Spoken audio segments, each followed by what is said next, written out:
respiratórias e pele, né? E a gente achou por bem dar um enfoque maior na questão da asma, que já foi a asma de adultos, né? 2 semanas atrás. Semana passada a gente tentou apresentar o web sobre asma na infância, mas não foi possível. E a gente vai dentro do tema, discutir assuntos pertinentes à atenção primária sobre alergia. Então eu estou vendo aqui que, por enquanto, entrou o pessoal de Pedro Canário. Estou vendo ali que está o Tiago, né? Os consultores estão lá em Pedro Canário, fazendo a implantação do sistema, e também eles estão assistindo e, por favor, né, participem aí também, fiquem à vontade. Então, eu sou Marcelo Dalla, sou médico de família e comunidade, sou da equipe aqui do Telesaúde Espírito Santo. A Terezinha Ribeiro Moisés é médica. Quase que eu falei professora, mas ela não é professora, apesar dela não se apresentar como professora, mas eu considero que sim, que é professora sim, porque trabalha como preceptor no hospital, recebe alunos, né, residência, internato. Ela é legista do UCAM. Então é com muito prazer que a gente recebe ela aqui na sede do Telesaúde Espírito Santo, que fica aqui no IFES. E vamos iniciar, e eu gostaria assim que as perguntas também fossem pertinentes em relação à alergia. A gente está preparado para fazer a discussão do tema em questão, né? Estou vendo aqui, tem 12 pessoas, né, Tiago? Estou vendo aqui, lá de Pedro Canário, contando o Tiago e a Solange Corrade. Pelo que parece que entrou o Jackson aqui de Anchieta também, né? Então, já estamos com um número bom. Vou passar a palavra para... Vou chamar de professora Terezinha, né? Que acho que quem se dispõe a ensinar aí para tanta gente tem que receber a alcunha de professora. Por favor, então, com a palavra a doutora Terezinha Ribeiro Moisés. Boa tarde. Vamos tentar responder as perguntas de alergia e seguir assim uma programação que a gente estava de asma na infância. Eu já até tinha começado a falar semana passada sobre, por esse slide aí, a prevalência de asma no mundo. Que a asma parece ser uma doença banal, uma doença simples, mas não é não. É uma doença que às vezes embanana todo mundo. E a prevalência no mundo inteiro tem crescido. Esse mapa, inclusive, está um pouco desatualizado porque é de 2006. Mas a tendência é crescer. Inclusive, a gente vê uma diferença assim, que nos Estados Unidos, Canadá e Brasil, que país desenvolvido e subdesenvolvido, e a prevalência é praticamente a mesma, conforme a coloração que a gente está vendo aí no mapa. Pode passar. Num estudo de prevalência feito aqui em Vitória, eu e umas colegas, doutora Faradiba e outras, a prevalência de asma aqui no município de Vitória, na idade escolar entre 6 e 7 anos, a gente viu uma prevalência de 26,5%, que está acima da média nacional. Passa. Entre os adolescentes, entre 13 e 14 anos, é um pouco menor. A prevalência também fica abaixo da média nacional, mas mesmo assim é 18,4%. Fernando. Eu coloquei uns casos aqui só para ilustrar um pouquinho a aula, para a gente discutir. Quem quiser discutir pode parar a aula para poder discutir os casos. Terezinha, Oi. só assim, eu vou acompanhando aqui pelo chat, como a gente tem feito. Se tiver alguma dúvida, eu tento consolidando e te passando aqui para a gente poder ir agilizando a apresentação. Pode ficar tranquilo aí que eu interrompo, né, em qualquer momento para tentar consolidar as dúvidas do... Tudo bem. Então, nesse caso número 1 aqui, é uma menina de 3 anos, há 4 dias com tosse produtiva e obstrução nasal. Ela apresentou febre não aferida nos 2 primeiros dias. No exame, ela estava com bom estado geral, afebril, com uma frequência respiratória de 38 incursão por minuto. A ausculta respiratória, ela tinha um MV audível bilateralmente, estertoração de grossas bolhas e sibilos bilateralmente. Será que Bárbara, que é a menina, tem asma? Passa. No caso 2 é o caso de Sabrina. Ela tem 5 anos e é muito alérgica. Usa desloratadina diariamente devido à coriza nasal e tem coriza nasal frequente e tosse. Nas mudanças de temperatura, especialmente quando esfria, ela tosse muito à noite e de madrugada. No mês de agosto, ela tossiu o mês inteiro. Ela tem um exame físico normal. Sabrina pode ter asma? Passa. Então, qual é o conceito de asma? A asma é uma doença inflamatória crônica das vias aéreas que cursa com hiperresponsividade das vias aéreas, com limitação do fluxo aéreo, que pode ser variável e reversível, e cursa com episódios recorrentes de dispneia, tosse e ou chiado. As manifestações clínicas sugestivas de asma são episódios frequentes de sibilância, tosse ou sibilo que ocorre à noite ou pela manhã, provocado por riso ou choro intensos ou com exercício físico, tosse sem relação evidente com virose respiratória, presença de atopia, especialmente rinite alérgica ou dermatite atópica, história familiar de asma e atopia, e boa resposta clínica aos beta-2 agonistas, ou associados ou não a corticóides orais ou inalatórios. Nesse caso aqui, Daniel, com 7 anos, ele vem apresentando episódios de sibilância com duração de mais ou menos 5 dias, mensalmente. Tem 6 meses que ele está com essas crises. Tem prurido ocular e nasal, quando em contato com poeira. O que você espera encontrar no exame físico de Daniel? Eu queria falar que o outro caso era mais para falar das manifestações clínicas, a gente teria que perguntar na história. E agora a gente vai falar sobre o exame físico. Pode passar. Fernando. O exame físico, além dos sintomas clássicos de asma, da fase aguda, ou não, se tiver numa intercrise, que pode ser o exame normal, a gente vai encontrar ainda sinais e sintomas de rinite alérgica, de dermatite atópica, por exemplo, essa criança aqui que está no centro do slide, ele tem uma dermatite atópica, sintomas oculares, essa prega de Danny Morgan aqui embaixo do olho, esse sinal aí do atópico, que é essa saudação alérgica que a gente fala, uma palidez na mucosa nasal, e uma forma mais grave de asma, que a criança aqui já tem uma deformidade torácica, já tem um tórax, um diâmetro posterior aumentado. Isso aí a gente espera encontrar no exame físico de uma pessoa com asma. Sim, Terezinha, só antes de você continuar, que a gente está assim, tentando fortalecer essa ideia do alérgico ou do atópico, né? Essa associação é muito frequente, assim, você ter a pessoa com atopia e manifestação de asma, ou assim, o que a gente vê mais frequentemente em ambulatório, né, vamos dizer, a pessoa é só isoladamente ter só asma e ter só, por exemplo, problema de pele, rinite, o que é Não. mais comum? Mais comum é rinite, mas 80% das pessoas com asma têm rinite. Pode ter ou não dermatite atópica, mas a asma e rinite é muito frequente. Não 80% dos rinites têm asma, mas 80% de asma tem rinite. Essa associação é muito importante. Então, nesse caso, aqui Brunella tem 9 anos, chia desde pequena.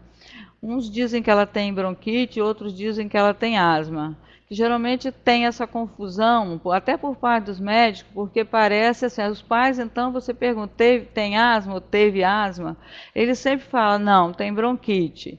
Porque assim, a visão do leigo é que bronquite é menos grave do que asma.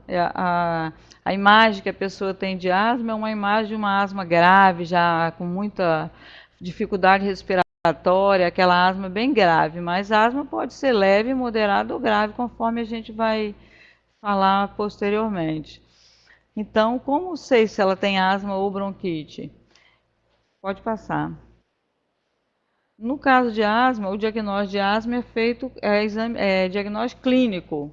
Não existe um exame diagnóstico que seja melhor, assim. A prova de função pulmonar que a gente está vendo ali é um auxílio no diagnóstico, que pode reforçar, mas a história é importante, a história, o exame físico e as medidas do estado alérgico, porque principalmente na criança, a asma geralmente tem a ver com alergia. Pode passar. Então, a gente já tinha falado da história do exame físico. Uma outra ferramenta é a espirometria, que eu acho que Cristina, quando deu a aula aqui sobre asma no adulto, ela falou bem sobre espirometria, até porque é uma ferramenta que eles sabem manipular bem. Então, a espirometria avalia os volumes e as capacidades e os fluxos pulmonares e determina a limitação ao fluxo aéreo. Toda criança ou mesmo adulto que tem asma deve ter uma espirometria para você saber a função pulmonar, saber melhor medida para ele, porque às vezes numa crise você sabe reconhecer se está com crise ou não. E deve ser feito sempre para avaliação checar o tratamento também.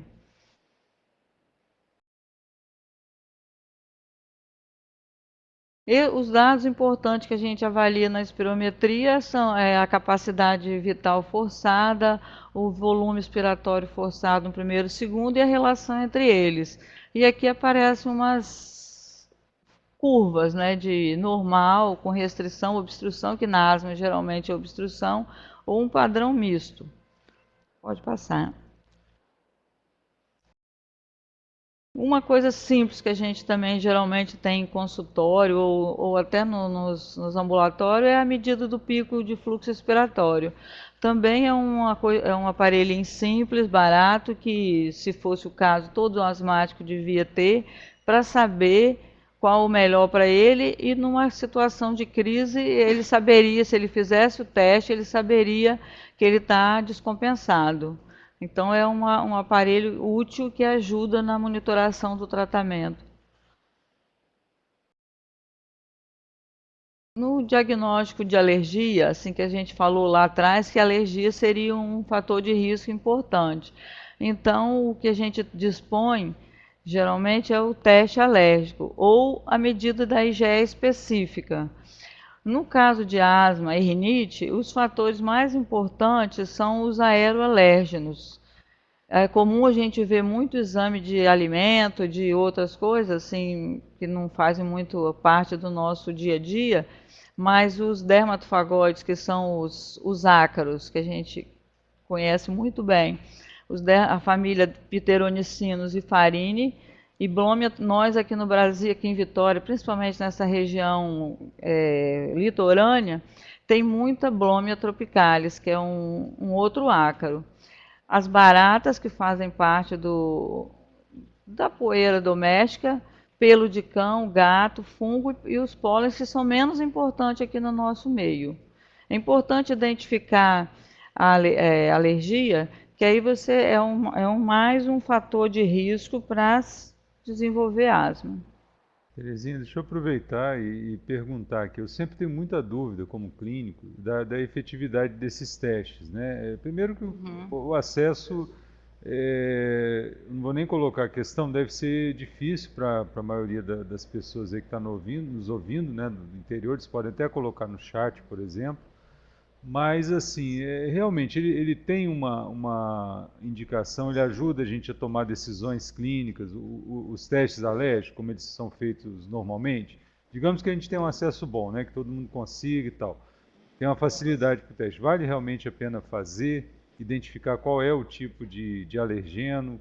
Isso, do ponto de vista clínico, do ponto de vista prático, ele tem mesmo uma efetividade, nos ajuda a tomar decisões?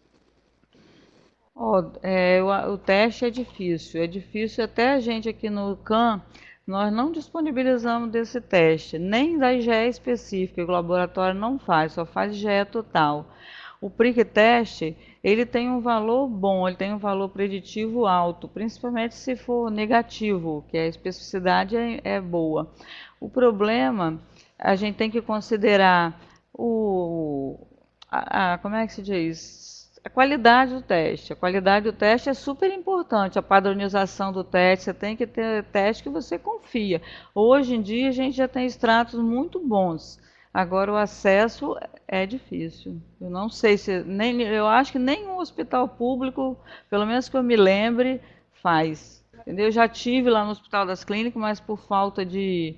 Eu ganhei um kit do laboratório, pensei em fazer, mas por falta de pessoas, por falta do puntor, essas coisas bem que a gente fala, poxa vida, ganhei o principal e agora eu não tenho quem faça, e nem tampouco o puntor que é descartável, o hospital não compra, então o negócio venceu e eu fiquei com vergonha de pedir de novo e nunca mais fiz.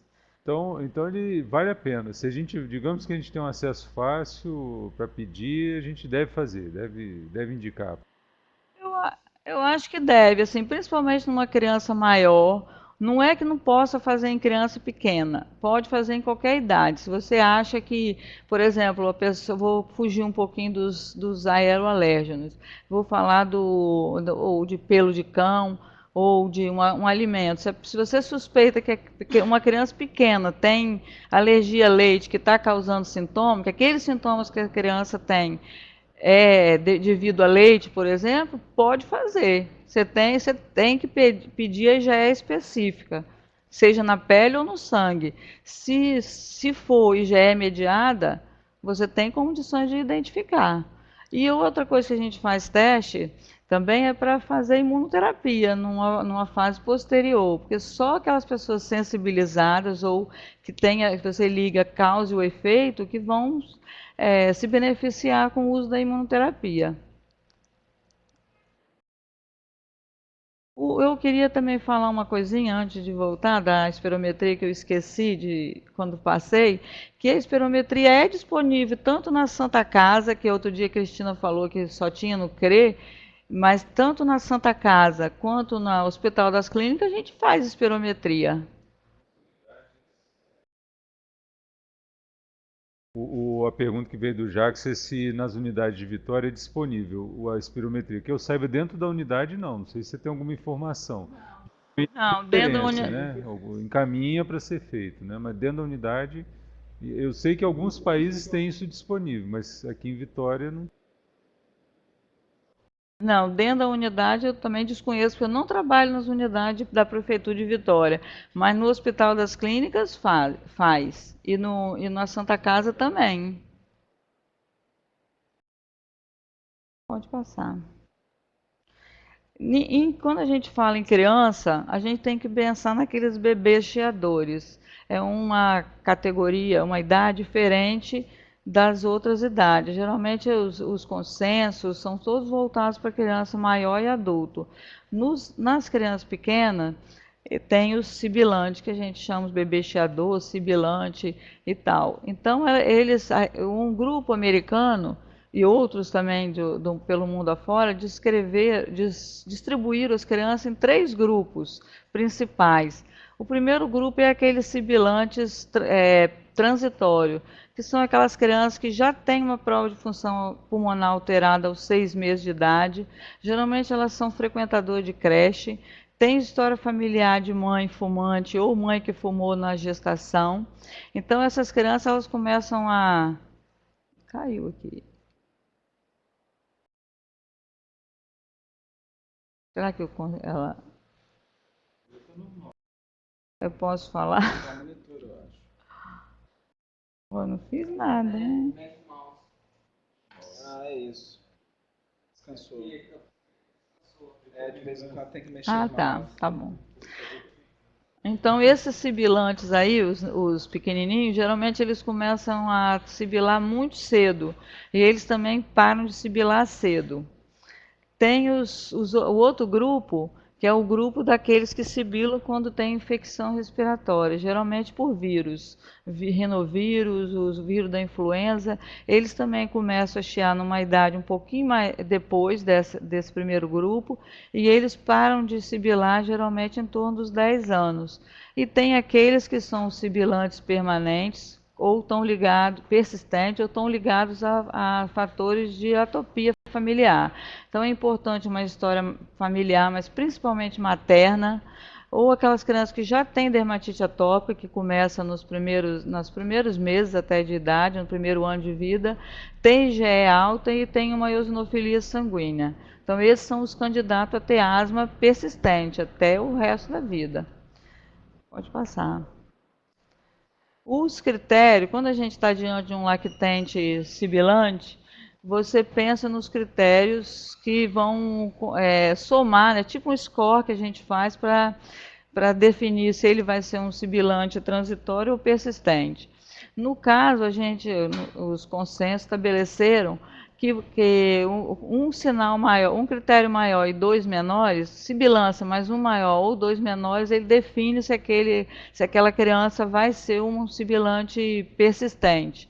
Aqui nos critérios maiores entrou mais um item, que é IgE específica para dermatofagóides, para os aeroalérgenos.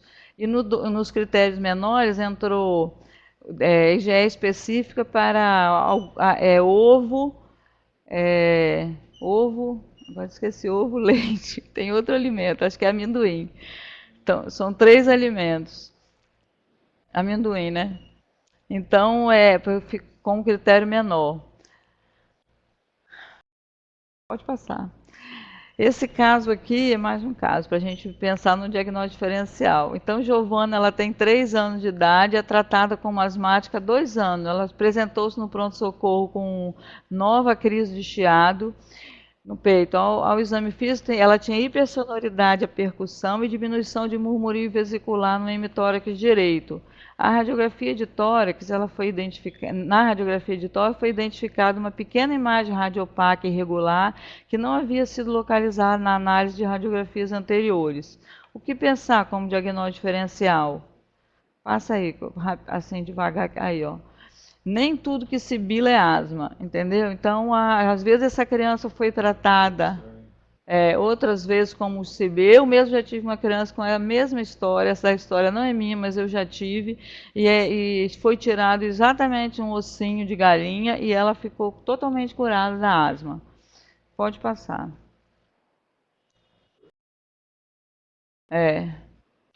E o diagnóstico diferencial são esses vários aqui que a gente vê. Tem uns que são mais raros, outros são mais frequentes, principalmente os primeiros meses, que a gente não pensa geralmente em asma logo nos primeiros 3 meses, mas aqueles bebês chiadores. Então, a asma, a gente tem que pensar em asma em todas as idades, mas também não tem que pensar só em asma. Pode passar. Pode passar também. De novo.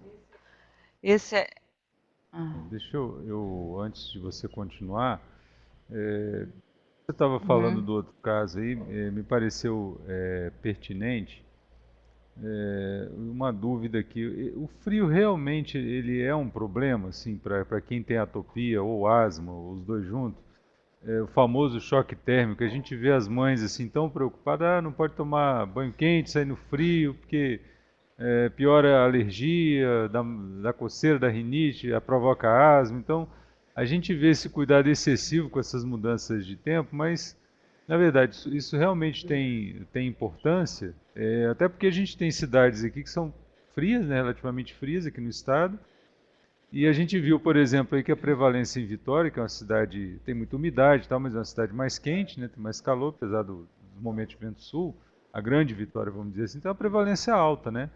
Então, às vezes, relaciona-se a asma a um problema de lugar frio, né, que tem que tomar cuidado com o choque térmico. O que de fato tem de mito e de realidade em relação a isso? Não, eu acho que o frio não tem nada a ver com asma, não. O que tem a ver a mudança de tempo é que geralmente quando muda o tempo, vem vírus, tem problema com a poluição, que tem inversão da poluição. Então isso aí interfere. Agora o frio em si não é muito importante no desencadeamento de asma, não. Então a gente vai falar mais de outro caso aqui, de Ricardo, que tem 12 anos e é admitido no pronto-socorro com história de tosse seca e cansaço às 6 horas. Ele não tinha febre. No exame ele estava com estado geral regular, tinha uma frequência respiratória de 40, mucosa pálida com tiragens subcostais, intercostais e IBAN. A ausculta respiratória tinha um MV diminuído bilateralmente com sibilos expiratórios difuso. O aparelho cardiovascular estava normal e ele tem história de asma, mas ele tinha 2 anos que ele estava sem crise. O diagnóstico e a conduta. Pode passar. Esse aí é Ricardo, fictício.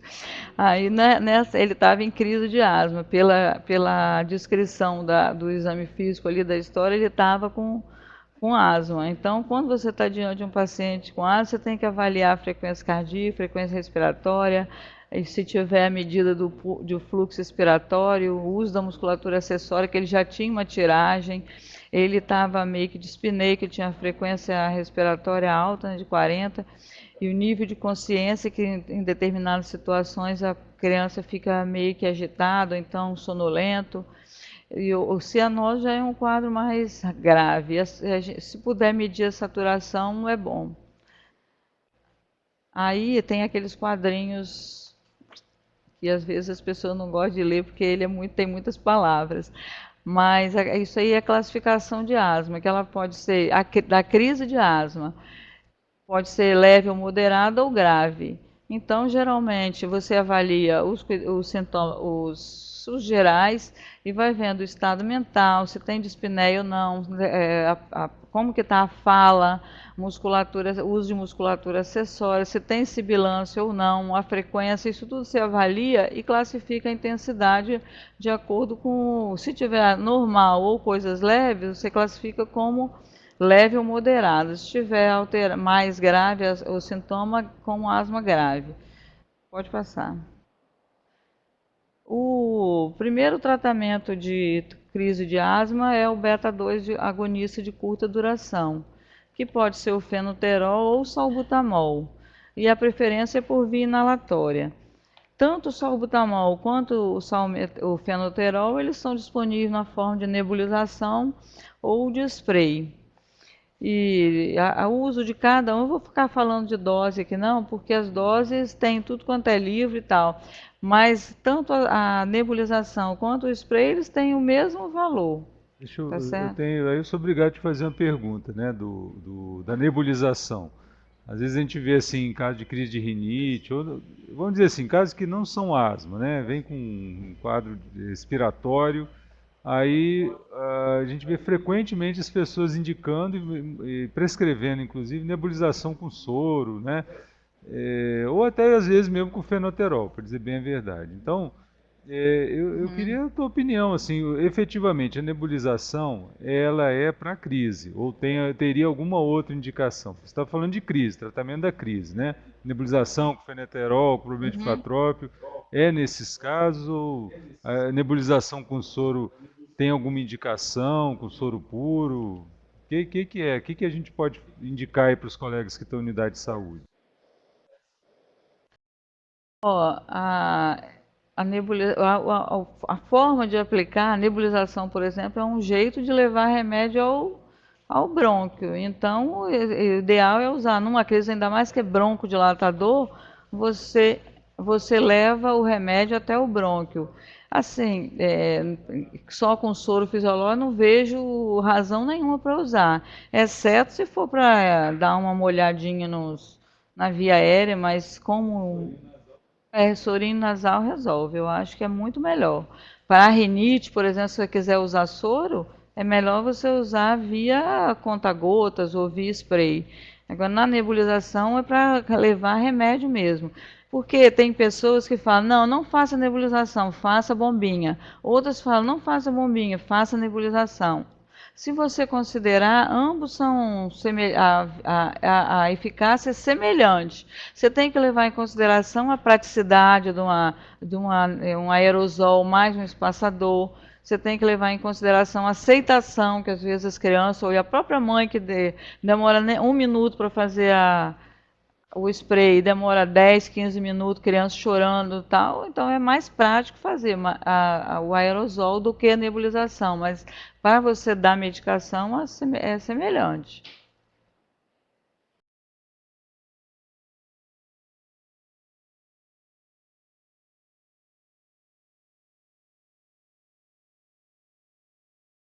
Ele falou do Berotec.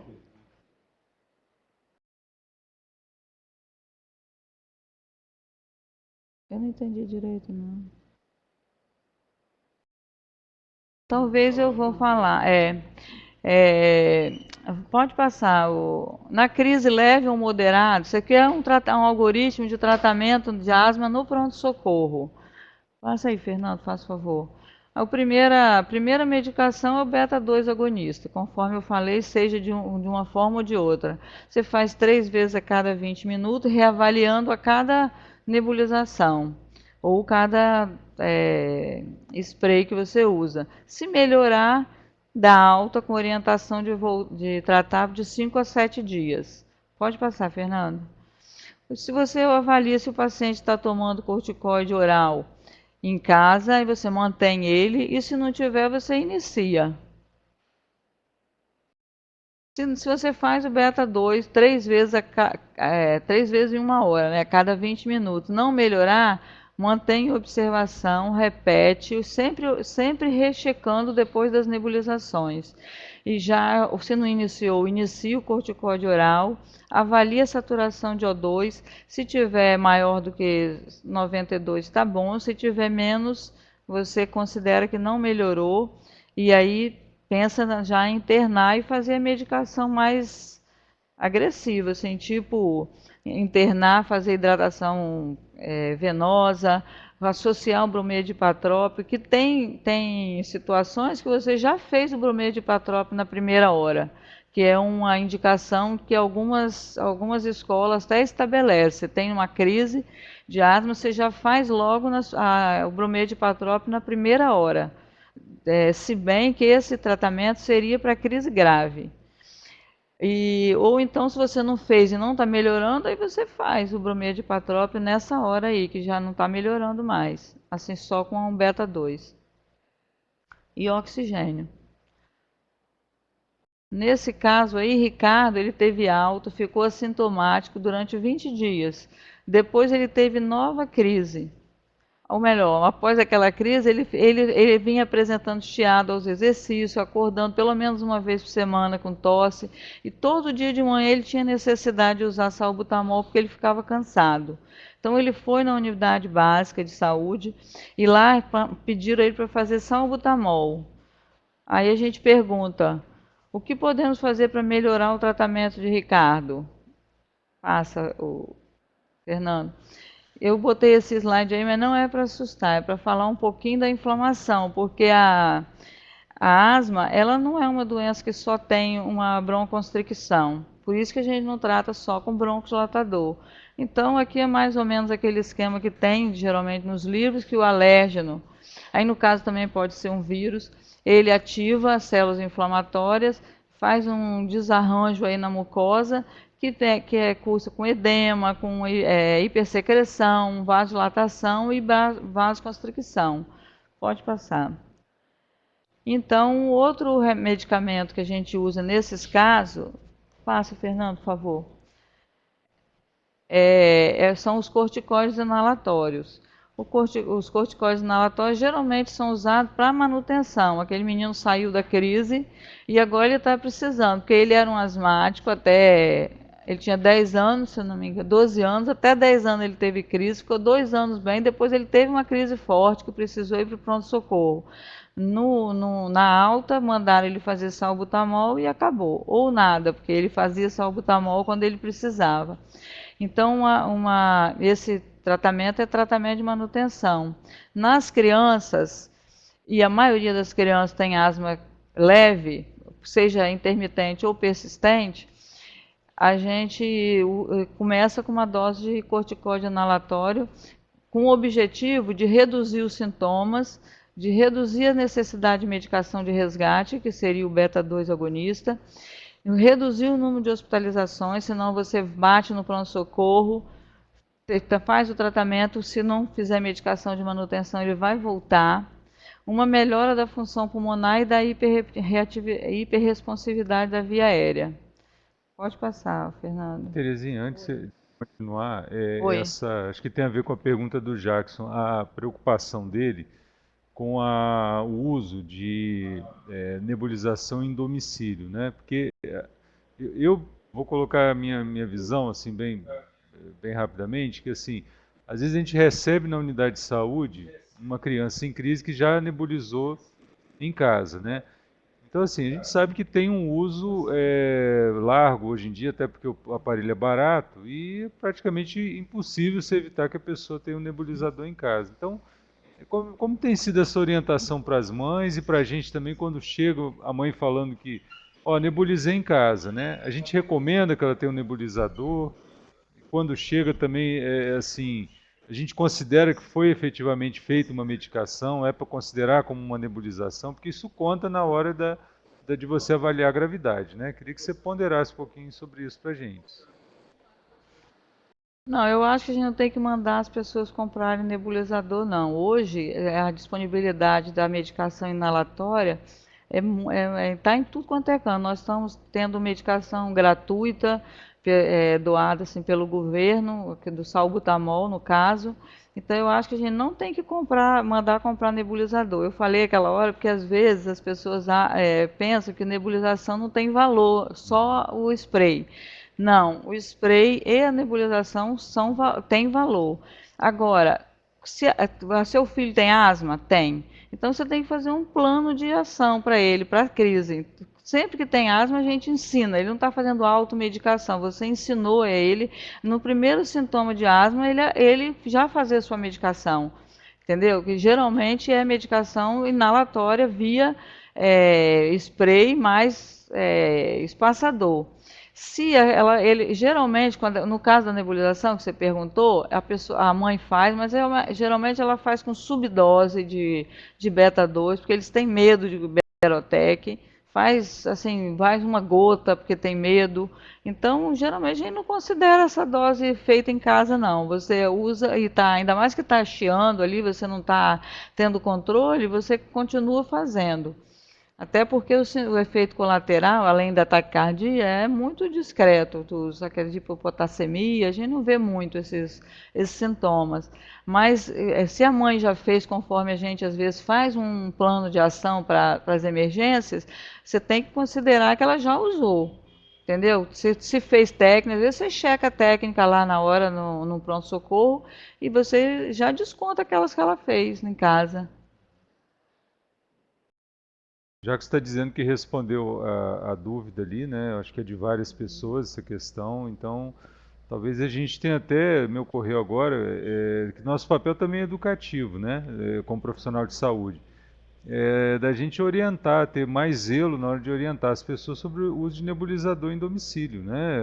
Às vezes até tem a questão do status, de ter o equipamento em casa, isso, e segurança também, claro, né? Que a mãe que tem uma criança com asma, o pai, a família fica assustado, né? Então quer ter alguma segurança. Talvez o principal que você colocou, que eu achei muito importante, é fazer bons planos de cuidado, né? Sentar com a família, orientar, né? Então quem está na atenção primária tem bastante oportunidade para fazer isso, né? Uhum. A classificação da asma também é outra coisa que às vezes a gente pula quando a gente está lendo sobre asma. Mas é importante, não precisa decorar tudo, porque os doentes, quando chegam na nossa frente, eles não contemplam esses quadradinhos. Às vezes você tem uma coisa de intermitente, outra de leve, outra de moderada, então, mas isso aí é só para dar uma noção de como, uma classificação didática, tá? Sobre os tipos de asma que tem. Conforme eu tinha falado antes, a maioria intermitente, leve ou moderada, graças a Deus, porque 60% das asmas são leves, mais ou menos uns 20% moderada, e menos de 20, em torno de 10 a 15% grave. Então, eu me perdi aqui. Os sintomas que a gente deve avaliar na gravidade, isso aqui é a asma como doença, não como crise de asma. Então, os sintomas, quando são raros, e na intermitente todos os sintomas são raros. Ele pode ter até um exame normal, mas às vezes tem uma crise que tem crises eventuais. Nas consideradas leves, os sintomas podem ser semanais. Às vezes a gente recebe paciente com sintomas até mensais e é classificado como grave ou moderada, mas não, os sintomas mensais ainda é dentro de asma leve. Os despertares noturnos, pelo menos uma vez por mês, necessidade de beta-2 de alívio eventual, limitação das atividades só nas exacerbações, e quando tem exacerbações, ela afeta o sono e as atividades. E geralmente o FEV1 ou medida de pico de fluxo expiratório é maior do que 80%, maior ou igual a 80%. Na moderada, os sintomas são diários, os despertares noturnos semanais, necessidade de beta-2 diária, limitação das atividades presentes nas exacerbações e essas afetam o sono e as atividades e tem uma alteração da prova de função pulmonar já, de entre 60% e 80%. E nas graves, os sintomas são diários e são permanentes, são o despertar noturno diário, usa beta-2 todo dia e mais do que uma vez por dia. Limitação das atividades persistentes, as pessoas não conseguem às vezes caminhar, subir escadas, estão sempre cansadas, tem exacerbação presente e a medida do pico de fluxo ou o FF1 é menor do que 60. Pode passar, Fernando, obrigada. Para escolher uma terapia de manutenção, hoje a gente fala em controle total da asma, controle parcial ou não controlada. E esse quadrinho aqui, ele fala exatamente o que eu já tinha, eu acho que, não tinha falado ainda não. Quando você classifica a asma como intermitente, ela não precisa de tratamento intercrise. Então não precisa de tratamento nenhum, só medicação de alívio quando tem exacerbação. Nas crises persistentes, você faz uma dose leve, faz uma dose de corticoide inalatório em dose baixa, ou como alternativa leucotrieno. Naquelas que não pode ou não gosta de tomar corticoide, você pode usar o antileucotrieno. Nas persistentes moderadas, a dose do corticoide é uma dose média, ou você associa um leucotrieno ou um beta-2 de longa duração, de acordo com a idade ou com uma necessidade. Nas persistentes graves, você faz tudo isso e às vezes ainda associa corticoide oral, antileucotrieno, xantina e anti-GE. Pode passar, Fernando. Aqui é uma equivalência das doses de corticoide e na criança falando o que é baixo, o que é médio, o que é alta. As doses dos corticosteroides inalatórios. Pode passar. Aproveitando aqui que eu lembrei aqui, Terezinha, que ano que vem o Congresso Brasileiro, né, de Asma vai ser aqui no Espírito Santo, Brasileiro de 2013, asma. vai ser aqui em Vitória.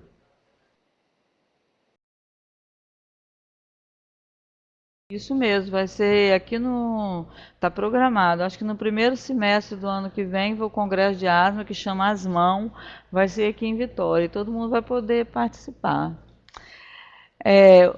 Os beta-2 agonistas de longa duração e corticoide, quando a gente faz essa associação em criança, a gente não preconiza essa associação muito frequentemente, primeiro, porque tem poucos estudos em criança, eles não têm indicação em criança abaixo de 4 anos, na bula, assim, não é permitido.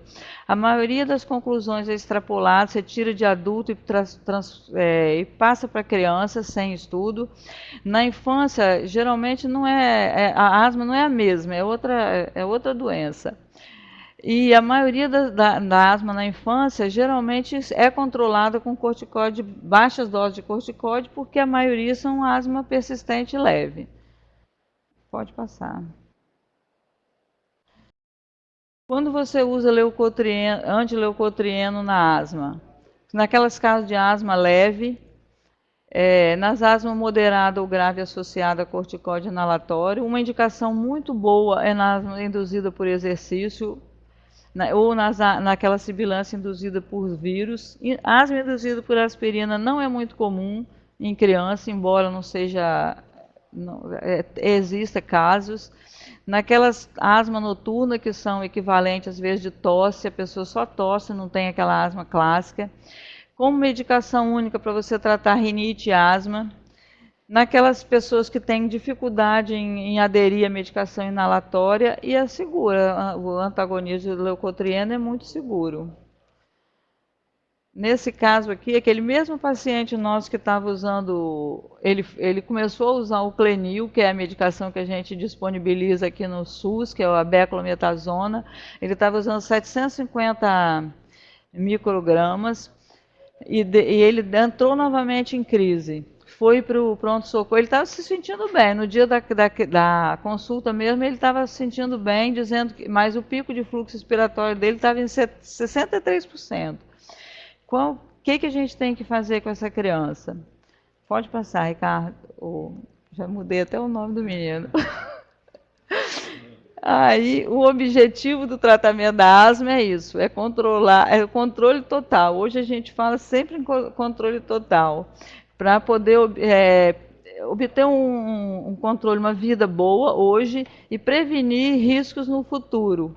Então, você tem que avaliar os sintomas hoje, se está bem, principalmente nas últimas semanas. Quando você avalia os sintomas, é nas últimas 4 semanas, de preferência. Se está tendo sintomas, se está precisando de medicação de resgate, se está interferindo nas atividades ou se tem uma função pulmonar alterada. Se todas essas perguntas forem, está tudo bem? Então ele está controlado. E para reduzir os... Quer perguntar? Você tocou em rinite no slide anterior, eu me lembrei. A gente pode usar a rinite, por exemplo, como um parâmetro clínico? Por exemplo, se a asma está controlada, digamos, né? Não está com clínica de asma, mas tem uma rinite que não está controlada. Isso é sinal que a gente não está com controle bom? Ou tem que, então, introduzir um outro tratamento? A gente vê muito assim budesonida, beclometasona spray nasal, né? Para rinite. Então, assim, é um parâmetro clínico bom eu dizer assim, o sujeito está com rinite, a atopia dele não está controlada, mas a asma está controlada. Tudo bem, deixa ele com uma rinitezinha, né? Ali com a coriza. Ou não, a gente tem mesmo, assim, é um sinal que a gente deve ficar atento porque o controle não está bom. Eu acho que rinite e asma é a mesma doença. A gente fala até em vias aéreas unidas para definir. Rinite diz que o pulmão começa no nariz e o nariz termina no pulmão, porque é uma via, a gente não pode separar, assim, anatomicamente. Então, como eu já tinha te falado anteriormente, que 80% dos asmáticos têm rinite, você tem que controlar a rinite. Senão você piora a asma. É difícil você ter uma asma controlada com rinite descontrolada. Entendeu? Então você tem que fazer tratamento para as duas coisas.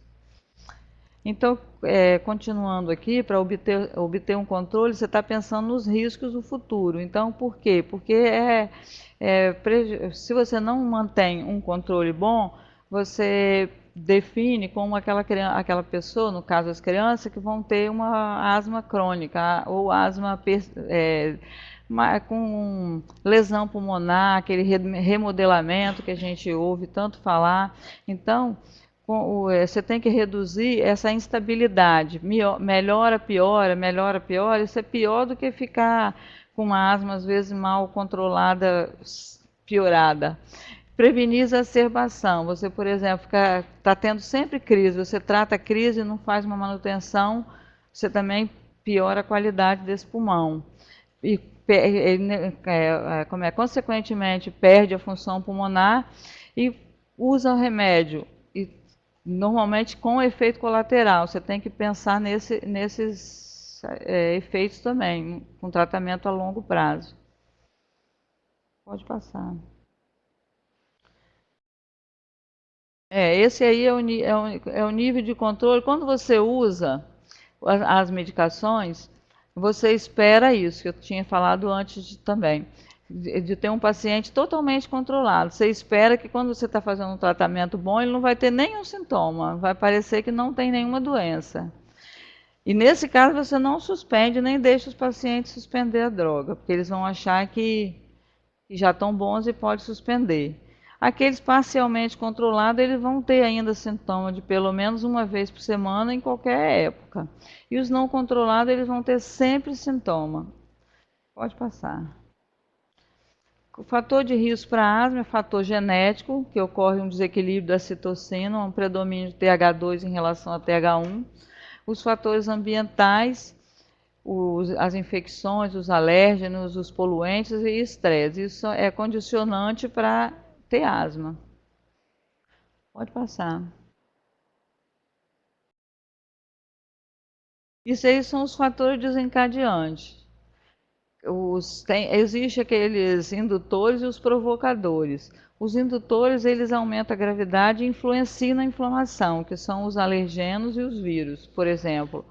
E os provocadores eles não geram inflamação, mas eles pioram, agravam, talvez, o Marcelo, o frio que você falou aí, seja um desses provocadores, que ele não causa inflamação, mas eles podem agravar uma asma já pré-existente. É o mesmo caso dos exercícios, tá certo?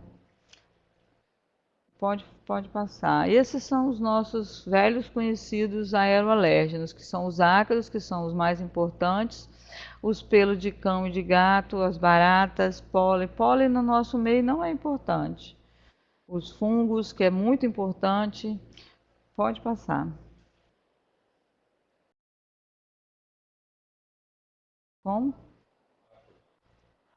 O ácaro é um bichinho que está nos nossos armários, nossas camas, nossos sofás, e ele, como em microscópio, a gente não enxerga, então a gente não acredita muito que ele faça mal, mas a gente aspira geralmente as fezes do ácaro. O conteúdo imunogênico, assim, alergênico, está nas fezes. Os irritantes são os gases poluentes, a fumaça de cigarros, os cheiros, os produtos de limpeza. São os irritantes. Aproveitando o gancho, Terezinha, Pode. no caso dos irritantes também, lembrando, eu não sei se é da tua prática, mas eu vejo também assim, fraldas descartáveis, né? Eles acabam tendo produtos que são irritantes para a pele, né? Se a criança tem atopia, naturalmente piora esses quadros de alergia, né? E também amaciante, né? Às vezes é usado com excesso, né? Amaciante na roupa para dar um cheirinho bom, então esse perfume também causa problema e a gente não se dá conta, às vezes, de orientar a mãe, né? Como irritante, como também produtos irritantes, né? De pele, de via respiratória. Principalmente de pele. Naquelas crianças pequenas, né, que usam fralda, geralmente são importantes essa observação sua. Nesse caso, eu botei esse slide aí para falar o seguinte: quando a gente prescreve eu acho que eu vou repetir esse slide mais para frente, mas quando a gente fala em medicação, você tem que ter habilidade nos dispositivos, que são vários. Cada dia a indústria farmacêutica lança diferente dispositivo e apresenta a gente. Mas o importante que você deve pensar sempre quando você está usando uma medicação a longo prazo é se a pessoa está usando, se está usando corretamente, checar. É importante você checar a técnica. Pode passar. Esse também reforça aquela coisa do nebulizador que eu falei anteriormente. Então, quando você usa nebulizador, quando você usa pó seco ou o aerosol dosimetrado mais o espaçador. Então, nessas faixas até 5 anos, seria útil o nebulizador ou o aerosol. Os inaladores de pó seco, em crianças acima de 5 anos, quando elas conseguem fazer, ou então você tem que optar pelo aerosol. Pode passar. Como você perguntou aquela hora da rinite, não só a rinite, que tem aqui nessa seta aí, rinocinusite alérgica, isso tudo são agravantes. Às vezes, comorbidade, você tem ao mesmo tempo asma e refluxo, asma e infecção, asma e distúrbio do sono. Isso tudo aí, ele pode manter uma asma mal controlada. Então, você tem que tratar. Aqui é outro esquema que a gente vê também nos consensos, que você ora sobe, ora desce essa escadinha, que é o tratamento, né, da asma em si. Então, é mais importante que a gente pensa quando você está tratando asma, de preferência que você desça sempre as escadas, porque etapa 5 você está com muita medicação e teoricamente a asma está mal controlada. Então sempre que você vai fazer uma medicação assim a longo prazo e tal, você tem que checar a técnica, a aderência ao tratamento. E importante, que eu não tinha falado antes, mas quando a gente falou dos desencadeantes e dos provocadores lá, a gente tem que pensar no controle ambiental, sempre. Passa. Agora, é uma questão.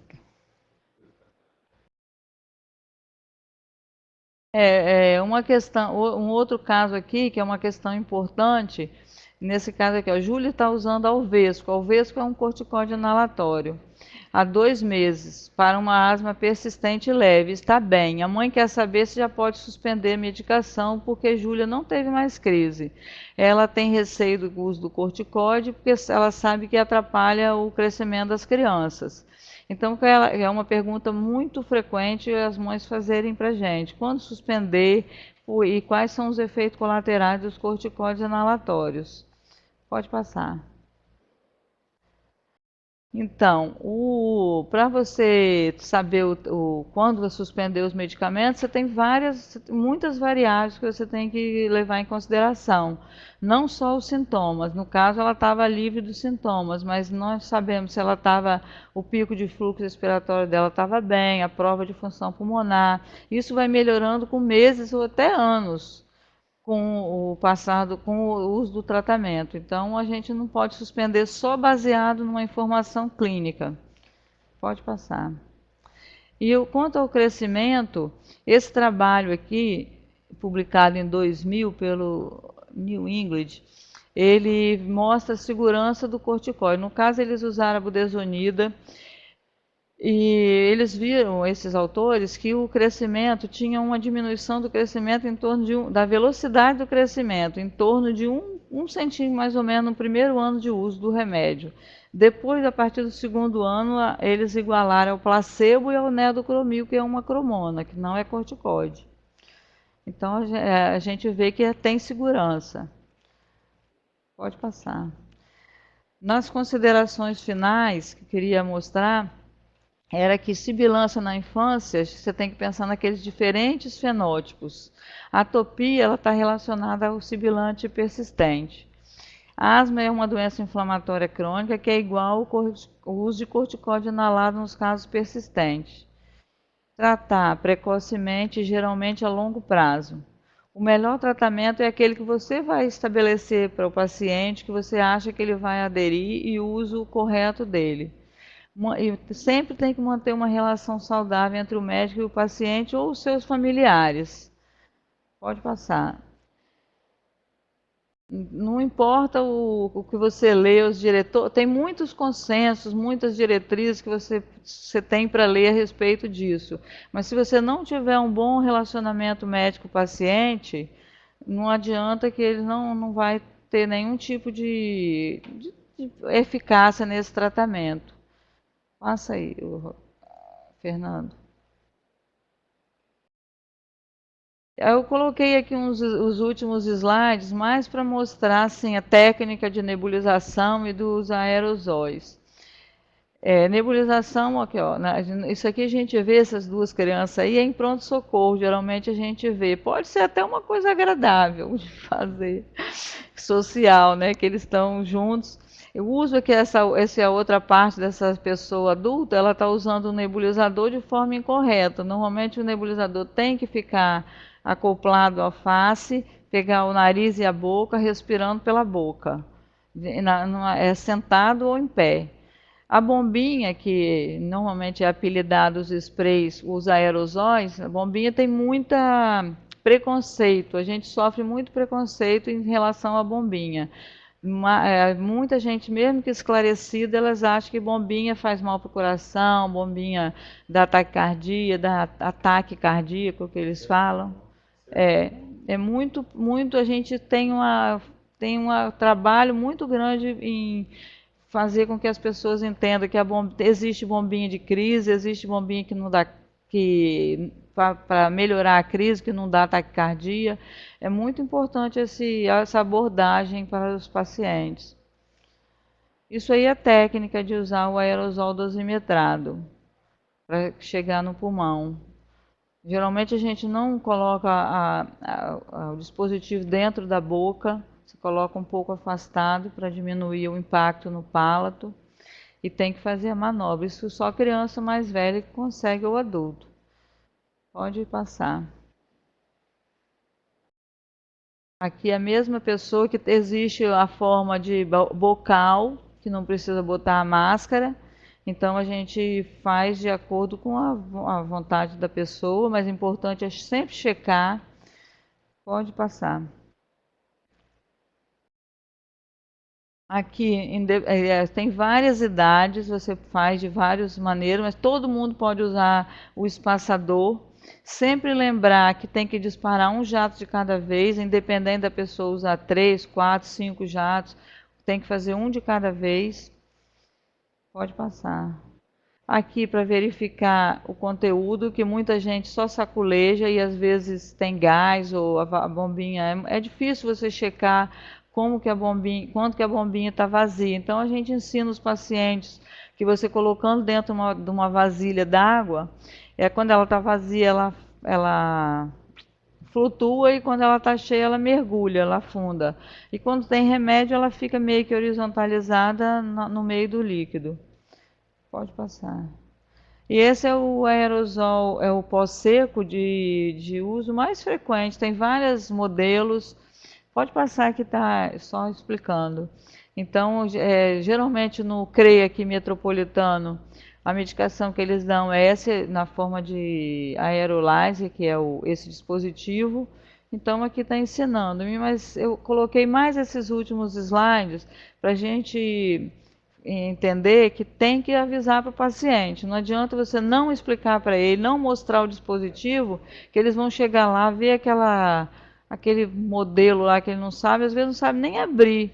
Eu já tive uma vez um paciente que botou, ensinando para um coleguinha, botou a cápsula aqui em cima não sei se dá para ver, ele quase que aspirou. Ele quase aspirou, ele botou a cápsula vazia aqui para mostrar. E aqui na frente tem uma rede, então só passa o pó, não passa a parte de silicone ou sei lá, de um plásticozinho. Só para Então completar, é o isso que eu medicamento queria. está disponível nesse formato, acho que, se eu não me engano, é formoterol, né?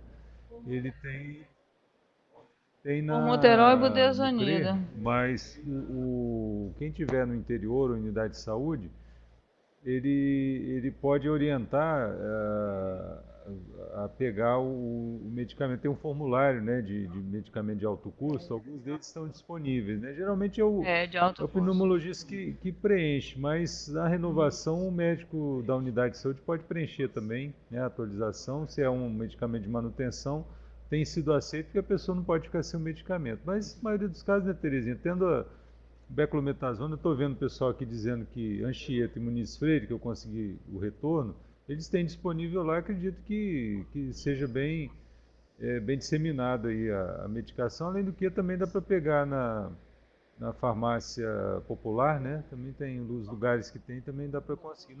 Acho que não é mais um problema tão grande. Vá lá uma outra cidade, né, que possa ter essa dificuldade, a gente tem que se informar, né? Mas a maioria eu acredito que tenha e tem disponível aí para o uso, né? Então, conforme eu falei antes, mais de 60% das asmas são leves, persistente e leve.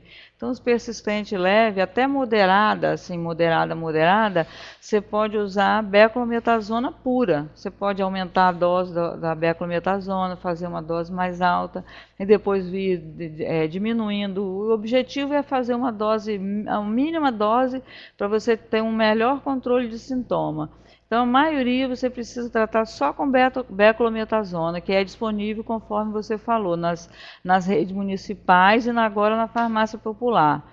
Tem disponível a beclometasona e salbutamol. Agora, no CRE metropolitano, que eu disse, é estadual, são para aqueles casos de asma moderada mais grave. Não, no caso é grave, mas às vezes tem umas moderadas que são quase graves. Então, a gente consegue. E lá no CRE metropolitano, nós alergistas também podemos prescrever. E às vezes você se cadastra, porque você mora lá em Cachoeiro, digamos, ou em Colatina, ou em outros municípios. Você pode prescrever. Tem um